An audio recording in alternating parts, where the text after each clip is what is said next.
Então agora nós vamos ver que a colonização inglesa é bem diferente do que fala, né?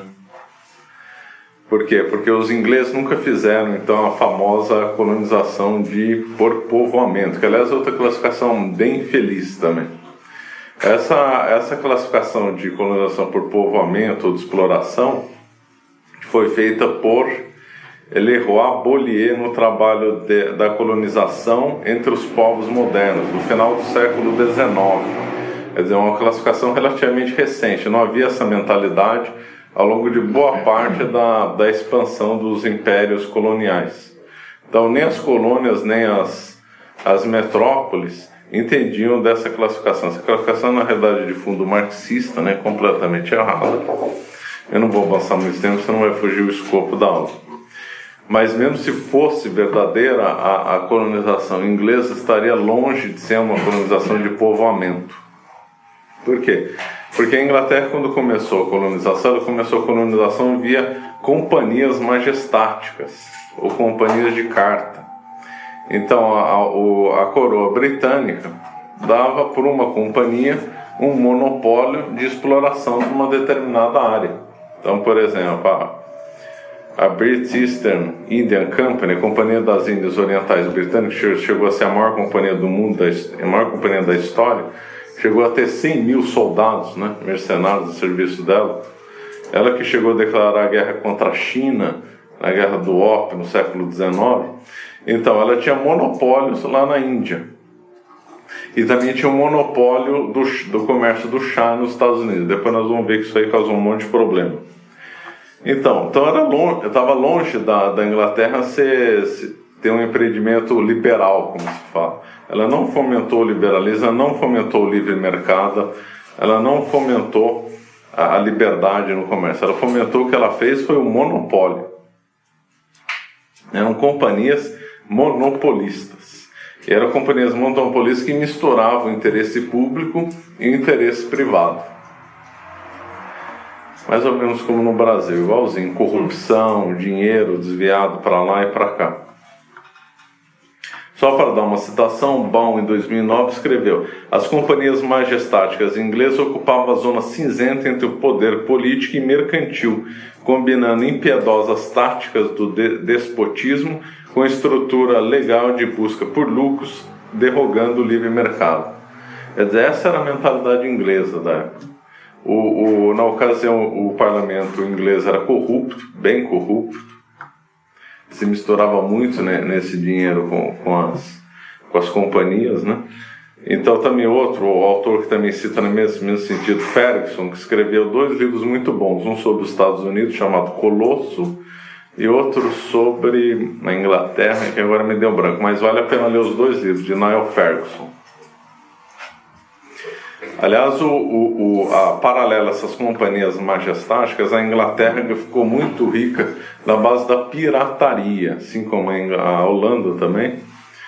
Eles ficaram muito ricos fomentando a pirataria. Então, a Inglaterra de longe foi que fez mais as cartas de corso. O que é carta de corso? A coroa contrata piratas para assaltar o navio dos outros, chamados de os corsários, né?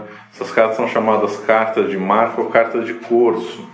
Então, por exemplo, Henry Morgan foi um famoso corsário, Francis Drake foi outro famoso corsário, Cavendish, que assaltou a costa do Brasil, o Lord Crockane, imagina só, o Lord Crockane, enterrado na abadia de Westminster, era um pilhador de cidades, assaltou São Luís mais de uma vez, um bandido criminoso. Francis Drake, herói nacional da Inglaterra, assassino, traficante de escravos e corsário.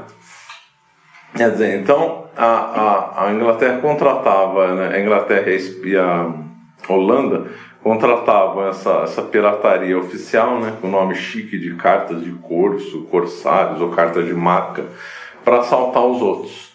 E aí, como o país mais rico do mundo no século XVII era a Espanha, o grande destino da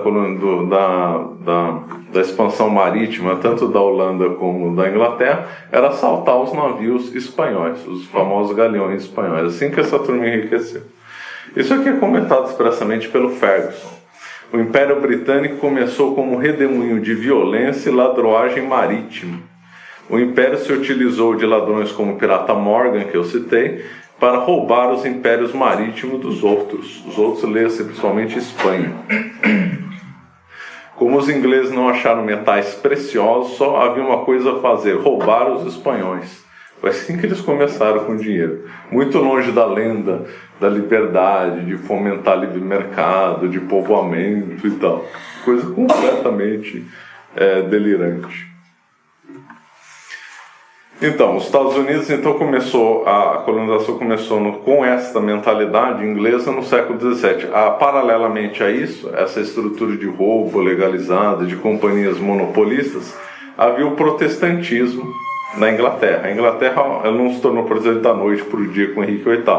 Demorou ali um bom tempo para se tornar totalmente protestante. Ao longo do século XVII, o protestantismo na Inglaterra estava longe de ser uniforme, como mais ou menos é hoje em dia. Na época, havia várias seitas protestantes, e umas muito radicais. Havia, por exemplo, os puritanos, que eram comunistas, havia os Quakers, que eram uma mistura de milenaristas com comunismo também. Havia os Levelers, que defendiam o igualitarismo mais radical possível, na linha do Thomas Müntzer, da Alemanha. Havia os Hebreus, eu acho que esse que era o nome deles, que queriam que o hebraico se tornasse a língua oficial da Inglaterra. Havia um monte de seitas judaizantes, seitas igualitárias, comunistas e tal. A coroa, o governo inglês começou a perseguir todas essas seitas, e muitas delas foram para os Estados Unidos. Viajaram lá para os Estados Unidos. Durante o século XVII, boa parte do século XVII foi um século de muita revolução na Inglaterra e muita intolerância religiosa. Então, esses puritanos, esses Quakers, fugiram da intolerância inglesa para fundar uma colônia com intolerância religiosa, claro. Intolerantes lá sofreram intolerância e depois impuseram um regime de intolerância nos Estados Unidos, que é sobrar, claro, para sempre para os católicos, claro. Mas nós vamos comentar aqui as colônias, as 3 colônias aqui, para ver as características delas. Como sempre, sobra para os católicos, né? Então, o primeiro ponto de contato da Inglaterra foi na Virgínia. Na Virgínia. Só que a Virgínia, ela, antes de ter um contato com os Estados Unidos, teve contato com a Virgínia, antes de ter contato com a Inglaterra, teve contato com a Espanha. A Espanha chegou via Flórida, né, porque a Flórida foi colonizada pela Espanha, depois só que foi incorporada aos Estados Unidos. E os espanhóis chegaram a fundar uma colônia lá na Virgínia, em Arracã. Chegaram a converter os índios, e aí um índio traidor, convertido, liderou índios não convertidos para destruir a missão espanhola. Depois foi uma vingança, né? Porque depois essa colônia de Arracã foi massacrada pelos ingleses. Então, aí depois a Virgínia foi então o primeiro contato para valer dos ingleses nos futuros Estados Unidos, na América do Norte. E foi via uma companhia majestática, a Virginia Company. Então os Estados Unidos começou como um empreendimento comercial a Virgínia. Não começou como colônia de povoamento, todo mundo lindo, querendo procurar um país para fundar uma coisa maravilhosa. Não, foi um empreendimento comercial. A finalidade não era transferência da cultura. Não era. Era um empreendimento meramente comercial, ganhar dinheiro. E a primeira cidade a ser fundada é muito curiosa. Isso aí vai marcar a história dos Estados Unidos até hoje. A primeira cidade fundada pela Virginia Company foi uma cidade comunista, a Jacksonville, né? Então, Jamestown, perdão. Nada a ver com Jacksonville, Jamestown. Então, Jamestown foi fundada pela Virginia Company, totalmente comunista. Então, os bens eram repartidos igualitariamente. Foi a primeira cidade maoísta do mundo, foi Jamestown. Então foi separada lá tudo igualitariamente. Aí o que acontece quando tem os bens distribuídos igualitariamente? Ninguém quer mais trabalhar, né? Aí começaram a parar de trabalhar, começou a faltar alimento para todo mundo, terminou em fome, e da fome veio o canibalismo. Então assim começou a primeira cidade americana.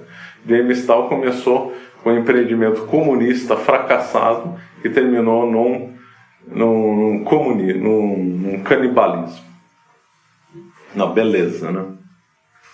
Essa Virginia Company depois ia falir por corrupção, desvio de dinheiro, semelhança com o PT não é mera coincidência. Igualzinho na época tinha aqui. Então não é só no Brasil que tem corrupção, não. Sempre teve em todo lugar do mundo.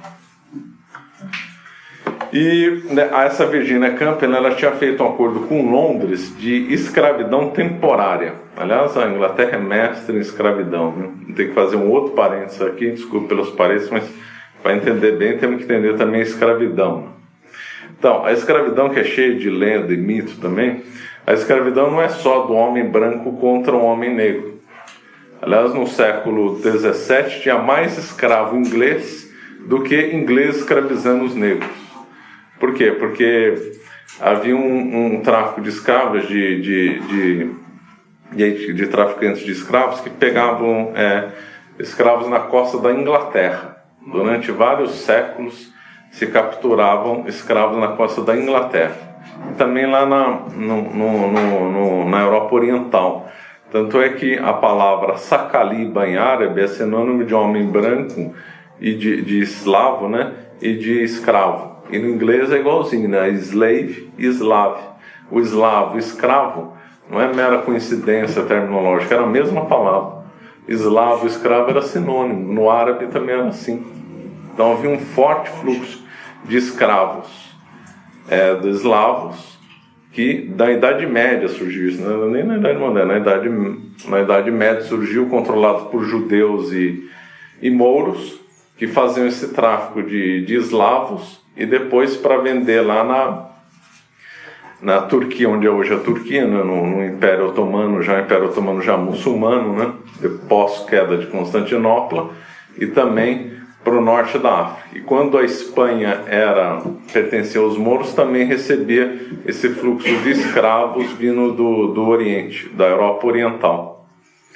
E a Irlanda e a Inglaterra também sofreram muito com esse tráfico. Os vikings também faziam tráfico de escravos. Quando os vikings invadiam para a Europa, eles também entraram nesse mercado de escravos que envolvia mouros, judeus, vikings, circulando escravos da Europa para os pontos compradores de escravos, que era Bagdá, Cairo, Constantinopla, o sul da Espanha quando era mouro, Marrocos, etc. E também vinha tráfico de negros, também controlado pelos mouros na época medieval, onde é hoje mais ou menos o Gabão, a costa da Guiné, que também fazia o sentido contrário. Em vez de o dos brancos era mais ou menos sentido norte-sul, e esse dos negros era sentido sul-norte, né? Então, quando a Europa, na modernidade, infelizmente, começou a praticar a escravidão, o tráfico de escravos já estava intenso na Europa. Estava intenso pelos mouros e judeus que faziam circulação de escravo para cima e para baixo.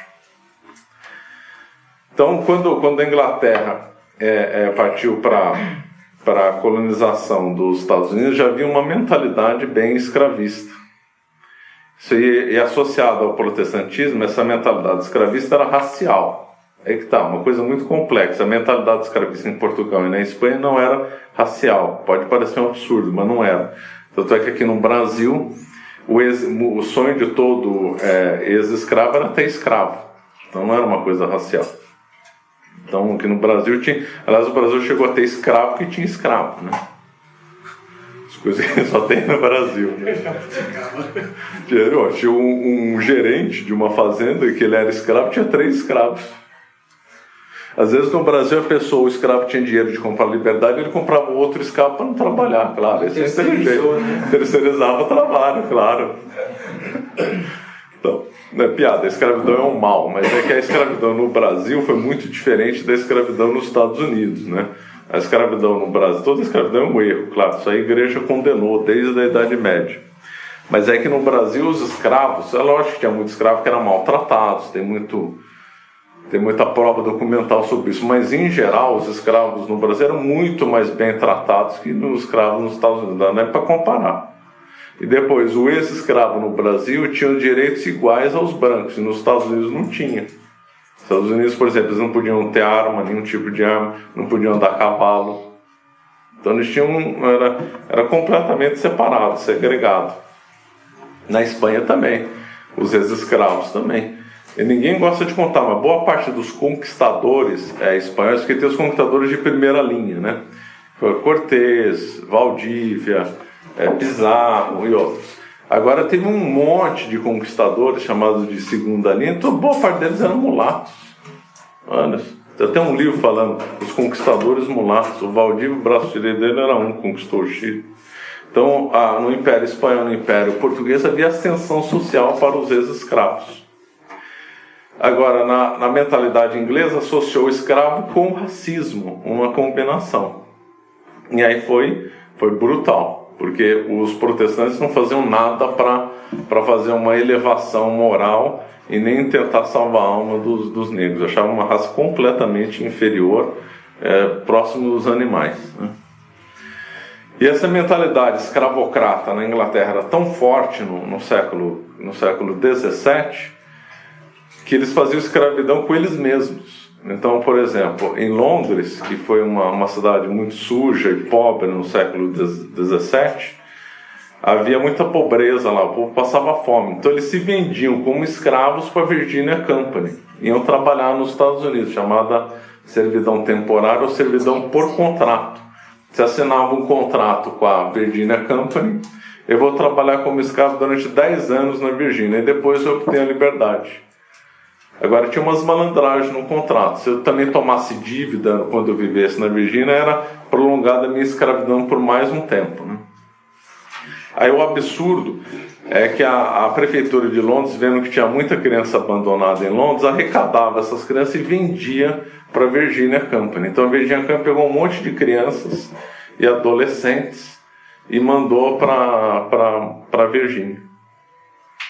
E mais, teve casos de pais vendendo os filhos para a Virginia Company. A Virginia Company dava dinheiro e eles vendiam os filhos.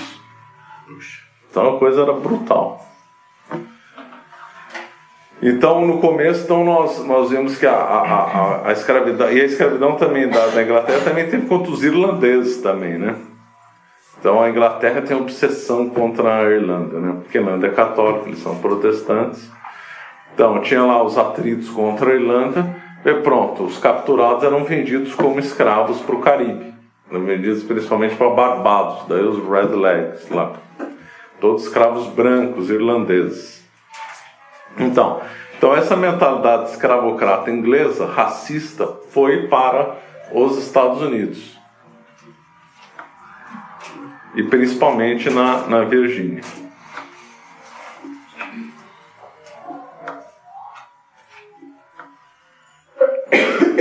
Aí, finalmente a Companhia da Virgínia faliu em 1624 por corrupção.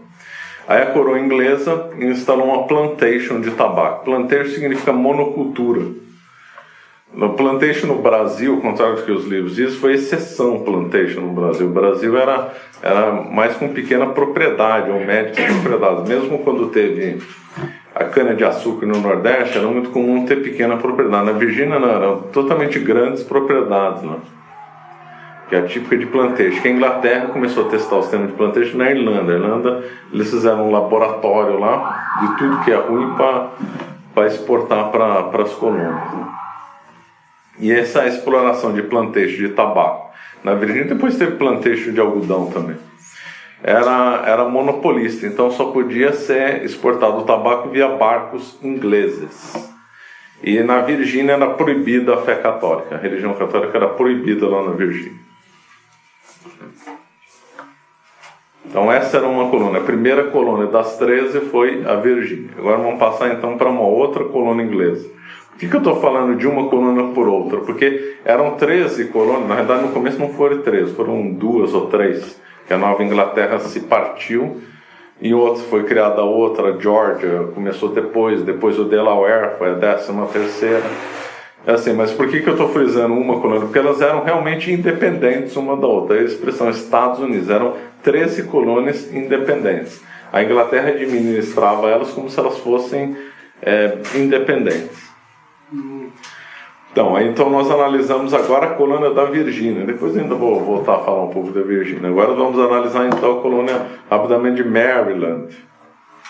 que ao contrário de que muita gente pensa, em honra de Nossa Senhora, não é. É da Maria, mulher do rei Carlos I. E aí o rei lá deu um charter para Lord Baltimore. O que é um charter? Charter significa ser um encarregado. Então, ao invés de ser uma companhia que vai reger, que vai explorar uma determinada região, às vezes dá para uma pessoa explorar. Então, essa pessoa vai explorar uma determinada região. Nós vamos ver na sequência, na Pensilvânia foi o William Penn. Então, é o Lord Baltimore que conseguiu esse charter do rei Carlos. Aí ele explorou em Maryland. Maryland foi diferente, era o único lugar onde os católicos tinham direito. E lá foi instalada uma missão jesuíta. Jesuíta. E esse Lord Baltimore, por alguma razão que eu não sei, ele era obcecado com a Santíssima Trindade. Então quem negasse a Santíssima Trindade era expulso ou preso. Mas lá também teve a servidão temporária. Depois, Nova York e New Jersey. Nova York não foi fundada pelos ingleses, Nova York foi fundada pelos holandeses, na verdade por uma companhia holandesa, a Companhia das Índias Ocidentais, a mesma que invadiu o Nordeste do Brasil. Aí eles que fundaram Nova York, chamava Nova Amsterdã, fundaram em 1624 Nova Amsterdã. Era um entreposto comercial, eles deram o equivalente a $24 em bugiganga para os índios. Aí os índios aceitaram, eles compraram uma parte da ilha de Manhattan e fizeram um muro. Daí o nome Wall Street. Era o antigo muro da divisão da cidade. Que aí os holandeses compraram, mandaram os índios para depois do muro, né? Tchau. Eles também, assim como os ingleses achavam que os índios não tinham alma, eram inferiores. Depois eles, para avançar o território de Nova York, eles fizeram um monte de guerra contra os índios, matavam todos, né? Não tinha o mínimo interesse em miscigenação e nada.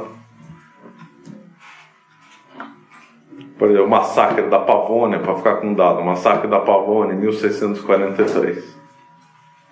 Como a Vic, né, é a Companhia da Índia Ocidental, que também era a Companhia da Índia Ocidental era tão ligada à pirataria que na contabilidade oficial tinha um item pirataria. Aí eles falavam, assaltamos tantos navios espanhóis e recarregamos tanto. Por isso que sabe quantos navios os holandeses afundaram ao longo. Eu tinha esse dado, eu esqueci, acho que foram, somando a Vic, foram 400 navios, galeões espanhóis. Está tudo documentado porque era fazer parte do balanço das duas companhias. E aí acontece um episódio curioso lá com Navarro, porque aí a Vic também explorava as colônias do Caribe, e as colônias do Caribe davam muito mais dinheiro do que Nova York. Nova York virou um abacaxi, não dava nenhum dinheiro lá para a Vic. E aí entre uma das guerras da Inglaterra e da Holanda, eles fizeram 3 guerras relativamente importantes, guerras que revelam que vão transferindo o peso do centro financeiro da Holanda para a Inglaterra, envolve essas 3 guerras. Numa dessas guerras, na terceira, a Holanda ganhou e exigiu então uma troca da Inglaterra. A Inglaterra daria o Suriname para a Vic e a Vic daria Nova York para a Inglaterra. Então Nova York foi trocado pelo Suriname. Okay. Grande negócio, né? Para eles era tudo um negócio, entendeu? Eles não tinham a mínima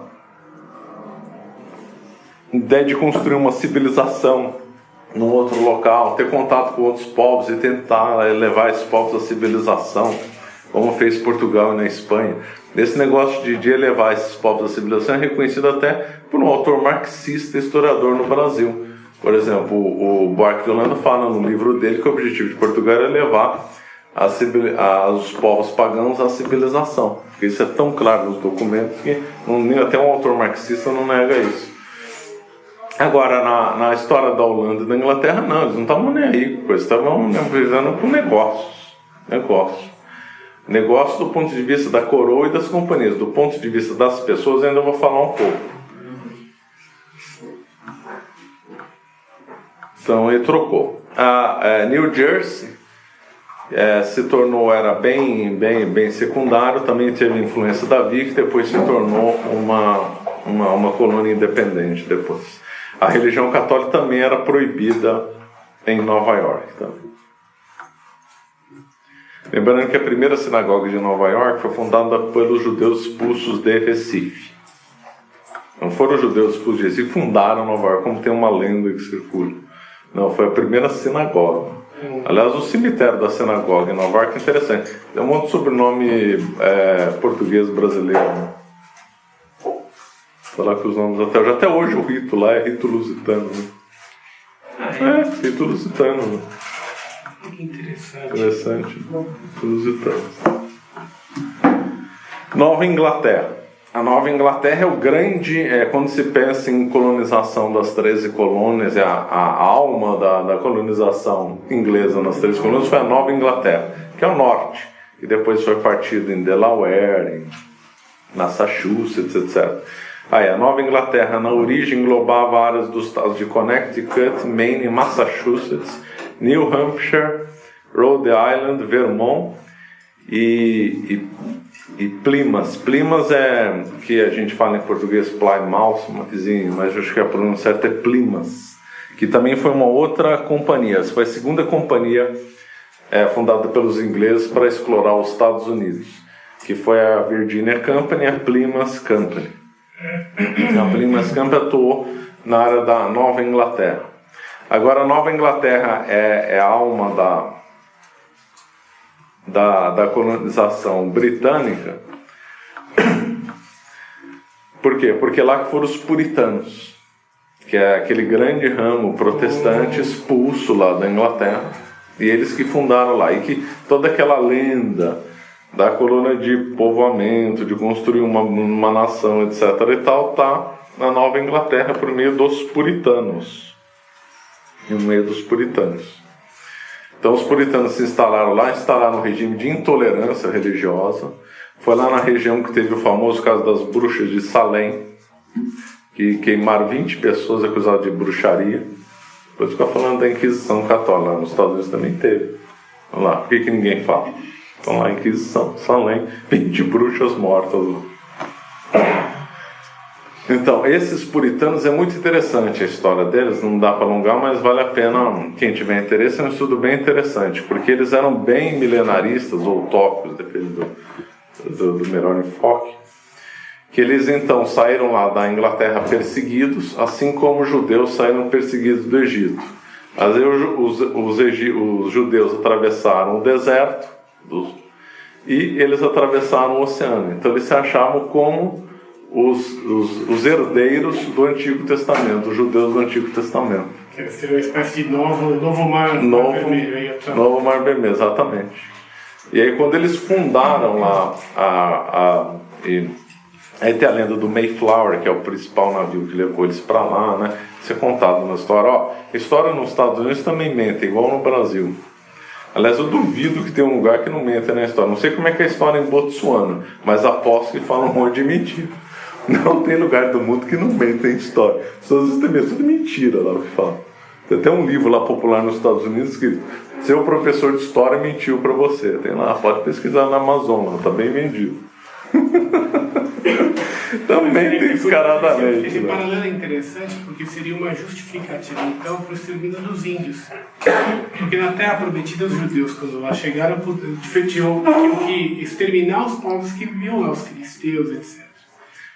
Mas eles davam justamente essa justificativa, falavam, essa terra é prometida por Deus para nós, os índios estão aqui como ilegítimos donos da terra, então podemos exterminar e matar. Eles davam exatamente essa justificativa. E aí eles fundaram mais. Numa visão milenarista, quando a visão milenarista significa que eles são contra as duas maldições que Deus deu no decorrer do pecado original, que é justamente a noção do trabalho e a própria natureza do homem ser corrompida. Então eles achavam que lá nos Estados Unidos eles iam ter a dupla retificação, a retificação da terra e a retificação da natureza humana. Eles achando que trabalhando na terra, eles iam redimir a terra e ter a própria redenção pessoal lá. Quando teve a colonização na África do Sul pelos calvinistas holandeses, mais ou menos um pouco depois da era americana, eles também foram com a mesma mentalidade lá para a África do Sul. também tinha a noção de redenção da terra, de autorredenção, igual Israel. Israel também tem essa mentalidade também.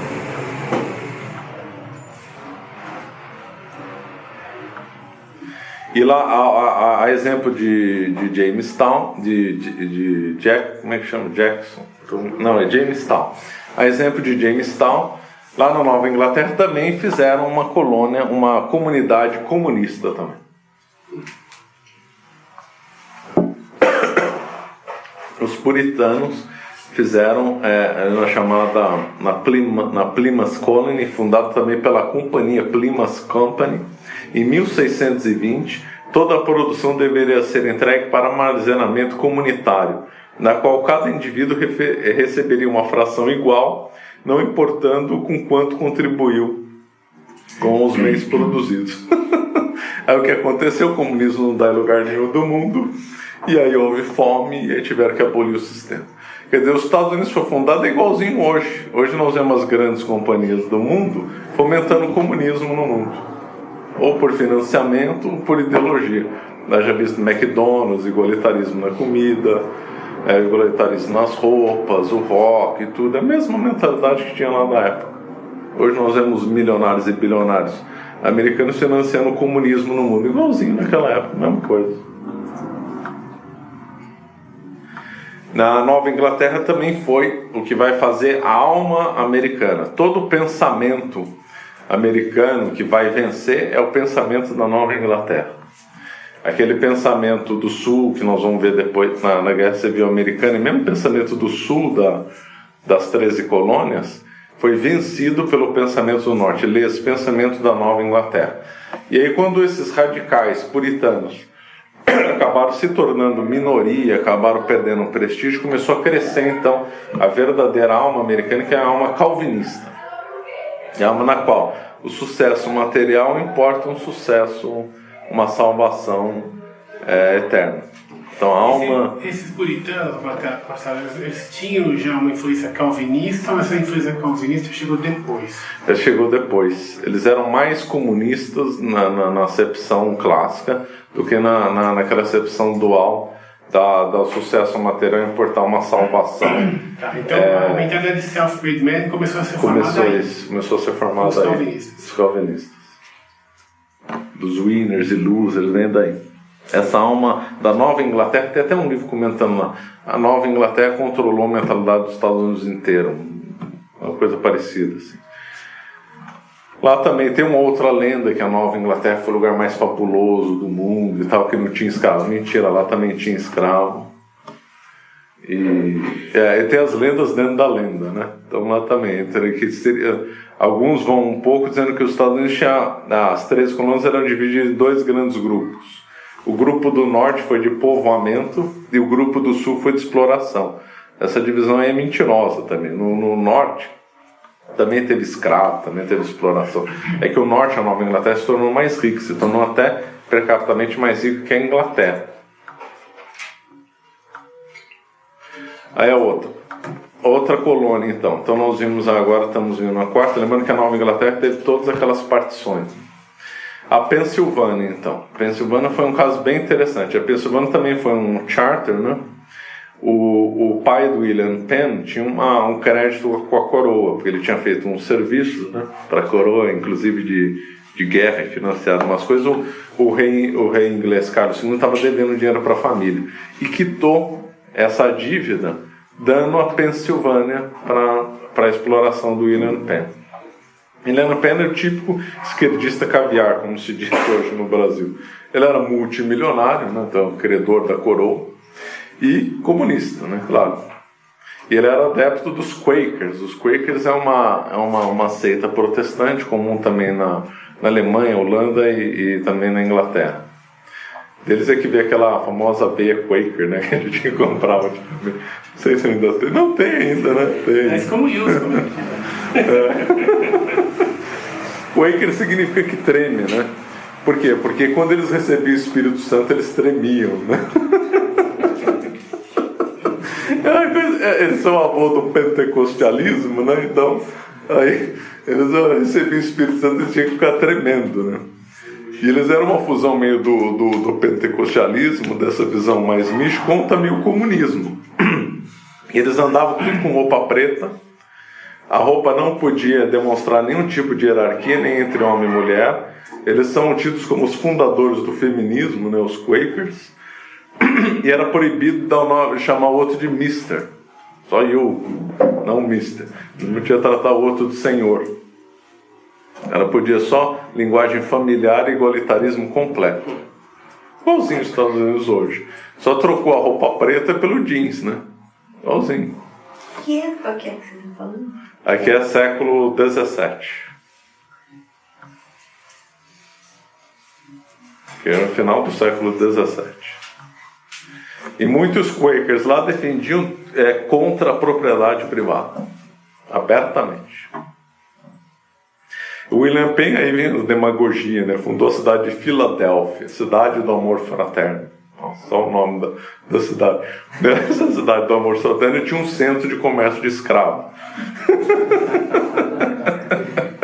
E ele mesmo, William Penn, tinha um monte de escravo, né? Claro, não ia ficar sem, né? É igualitarismo para os outros, para mim não, né? Te falar. Outra colônia agora nós vamos ver. Carolina, né? Já mais no sul, essa seria do nível da Virgínia, né? Bem inferior à prosperidade da Nova Inglaterra. Essa daí foi feita pelos senhores proprietários. Eles eram riquíssimos e amigos do rei Carlos. Quer dizer, só todos os amigos do rei Carlos conseguem os cargos, o dinheiro bom, né? Igual o Brasil, igual qualquer lugar do mundo. Amigo do rei corrupto, claro. Se for um rei bom, ele não faria isso. E aí vai distribuindo os cargos, conchavos, vai ganhando dinheiro. Então, onde que a gente pensa que a corrupção é só no Brasil? Ó, é em todo lugar. Acho que a história do Brasil é podre, vê a história dos Estados Unidos. Esses lords proprietários, chamados lords proprietors, né, os lords proprietários, eles tinham tão chiques que o secretário deles era o John Locke. Esses eram chiques. Esse é que eles o chiquérrimo, né, tendo o John Locke como secretário. Aí eles ficaram todos na Inglaterra. Eu morar naquela colônia lá do Carolina, deixa lá. Fica lá, eu vou explorar os negócios daqui de Londres mesmo. Aí pegaram um cidadão lá do Caribe, que era um pirata, assassino e pirata. Ele teve uns problemas de matar umas pessoas lá no Caribe, né? E aí os lords, não, vem cá, você tem uns problemas lá e tal, vai, administra a Carolina. Então a Carolina foi administrada por John Emmons, que era conhecido como pirata de terra firme lá, e administrou lá a cargo dos lords. Lá. Beleza, né?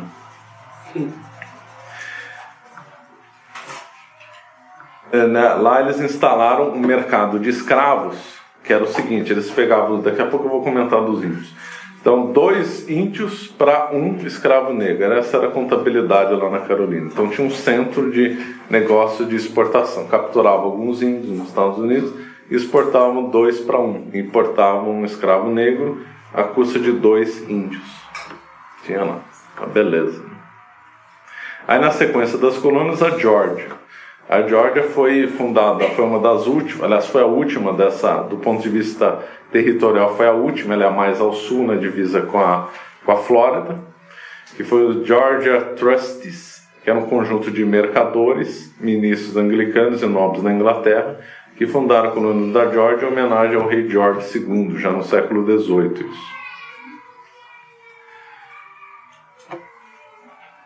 E lá tem lá eles, como estava em outro momento, só ele chegou a ser proibida a escravidão, depois chegou a ser permitida, aí não aguentaram e acabaram adorando.